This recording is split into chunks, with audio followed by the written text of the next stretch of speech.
All right, good morning, everybody. It is the last day of the vlog here. So just did my morning weigh-in, so wanted to give a update on, I guess, how that part of the progress has been going, as well as, again, a little bit of a physique update, which Lexi's been giving me crap for, but I think I'm keeping that a little bit more for my own posterity's sake. So like I said, when I started the diet, I was 142.8. This morning I was 140.2, so that's 2.5 pounds down since I started a week ago, basically. Um, Although, like I said, before I started this a couple days before, I was like 141, and then also at the trough of this diet, I think I was like 138.8, something like that. So if you look at that range, I think that tells you quite a bit about how, if you are going through a weight loss diet, definitely weigh yourself frequently. I'd say every day, but also take it a little bit with a grain of salt. I think you're looking more for like weekly averages, because it could have been how much food you had, how much water you're retaining, if you've gone to the bathroom or not, right? There's so many different factors, and you're just looking for the trends to either go down if you're trying to lose weight, or just trending up if maybe even if you're trying to gain weight and put on some muscle. So um, overall, if I had to give the diet a score out of 0 to 10, I'd probably give it a 3, only because I feel like you could just do keto and get all the same results and have it be a little bit less miserable and a little bit, you know, better overall, well rounded. I would say if you're somebody who feels like they maybe struggle with potentially um, gluten or maybe fiber, obviously this diet would be great, basically because it cuts all of those things out. And I think a lot of the reason that the people have gone on this diet and found success with it is, I think the most people that would find the most success basically probably had not a great diet to begin with. And it kind of just cuts out all the garbage, because you can only eat, you know, meat for the most part. You can't eat all these processed foods, refined sugars, stuff like that. So yeah, don't regret doing the experiment.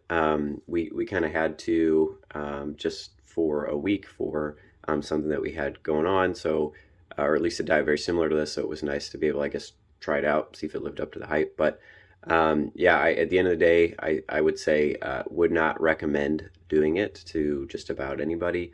Again, if you're just trying to get similar results, I think you could just do keto and get pretty much everything out of that. But yeah, I think I'm going to do one more official, like, full review video, go through step by step on the pros and cons.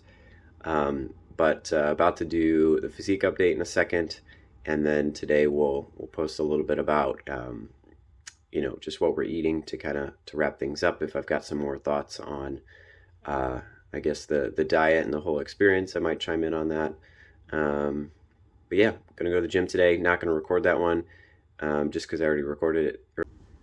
Okay, here we are with the physique update. This is me at 140 this morning, which is down about 2.5 pounds from when I started the diet a week ago. This is me down about 40 pounds since I started lifting in general back in probably summer 2019. So feel like I look more shredded, definitely after the carnivore, but my muscles definitely feel flat. So looking forward to getting carved up. So yeah, this is the part of the segment that Lexi's going to make fun of me for, but proud of the progress over the last couple years. And yeah, we'll check in with you at breakfast. We've got donut. Okay, cheap breakfast time. We're super excited here. We got some donuts from Donut Co. I believe this is a angel cream footlong, and we've got a German chocolate donut there with a strawberry sprinkle donut right there, and then a maple bacon footlong right there. Got some Fairlife 1% milk to help wash that down, and about a half cup of egg whites just to get the protein requirement for today. Of course, you got to have coffee. I've got my Judson mug over there, and Lexi's got her Marauders Map heat activated mug there.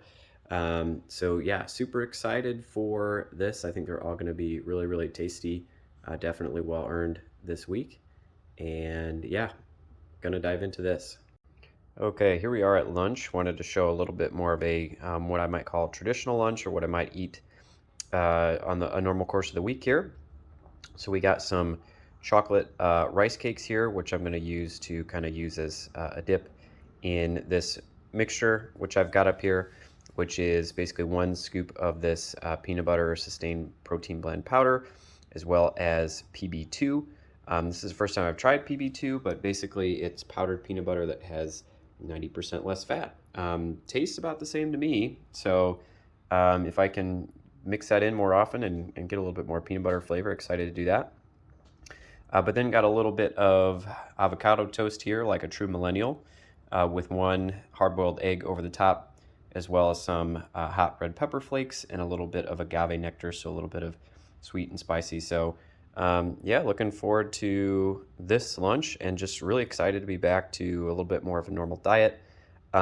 Energy levels feel way up after having carbs for breakfast, but definitely do feel it a little bit in the gut too. So yeah, we'll check in with you guys later. Okay, it's after the work day here, and basically going to go for a little walk on our little walking treadmill we've got at home here while I watch the Formula One practice sessions. So just wanted to make a quick comment on, I guess, lifestyle things that you can kind of add into, as well as just food in general. Kind of like I mentioned at the very beginning, one thing I think when people get started is like, oh, I'll just do a little bit of cardio and then that way I can lose weight. But it is so hard to out cardio a bad diet. It's almost impossible. Just thinking about those donuts I had this morning, I'd probably have to run, honestly, like 8 miles plus to burn off the calories that I had just in basically the equivalent of those 2 donuts, because we split the 4. And it's just so much easier, I think, to make some small changes in your daily lifestyle so you don't have to like do all this extra cardio in order to stay lean. And I would call it more of like a weekending mentality where, hey, buckle up and do the work that you need to do and eat well for 5 days a week, and then have 2 days a week where you slack a little bit with some discipline. So if that means it's Tuesday and that's the day you're supposed to buckle up and somebody brings in donuts to the break room, I mean, it's good to have some flexibility every once in a while, but I would say more often than not, just trying to pass up on that, especially if you know, for example, like us this weekend, we've got Mother's Day on Sunday, which is going to be a big brunch. I know that's one of my cheat days, and I'm going to make some adjustments to try to work around that, such as probably go for a run in the morning, eat a super light breakfast, and by that I mean like just a protein shake. But just those 2 tweaks can, offset pretty heavily the big cheat meal that we're going to have after that. In addition, I would just say on a daily basis, just try to move a little bit more. You might not have a walking treadmill like we do, but even if it's at your gym, rather than watch that extra show, sitting down, turn on a podcast and go for a 20-minute walk, or go to the gym and watch that same show on the treadmill for 20 minutes. 20 minutes of walking a day is not going to get you lean, but if it burns you an extra 100 calories a day, or maybe even less than that, 80, that adds up a lot over the course of a year, a month, anything like that. So I found that wearing the Fitbit that I have is helpful, like I've mentioned before, just because it helps keep me conscious about, trying to stay moving in the day. If it's 5 o'clock and I look down, I'm like, oh my gosh, I'm only taking 3,000 steps today. It's going to motivate me to get up and maybe try to go for a walk before dinner, or even after dinner, something like that. Just trying to stay, somewhat active. And I think there's so many small tweaks that we can make on a daily basis that would really impact things in the future. Okay, we got one more meal here to update here to round out the vlog. So on the right there, that's what Lexi's going to be having for dinner tonight. That is some homemade barbecue mac. So that's some of the leftover pulled pork we had. And I made some homemade bodybuilding mac and cheese. It's a little bit lower calorie, a little bit higher protein, with some low sugar barbecue sauce. But I had some earlier and it's pretty tasty. This is my bulgogi bibimbap from Wednesday that I got at work. Typically get rice on the side, so a lot of times I can actually leave it out, which I'm going to do tonight, and just add that rice to another meal later. I'm going to add a little bit of extra spring mix to it as well. And then I am also going to try a little bit of this edible cookie dough that we got. It's pretty low calorie, to be honest. I think one serving is about 90 tablespoons, or 90 calories, I should say. So yeah, I'm going to give that a little bit of a try here tonight. But yeah, this is the last sign off for the vlog, and I appreciate it to anybody who's watched to the very, very end. And hopefully you found it educational, motivational, inspirational, whatever, while Lexi gives me the rolling eyes over there, but that's all right. Okay,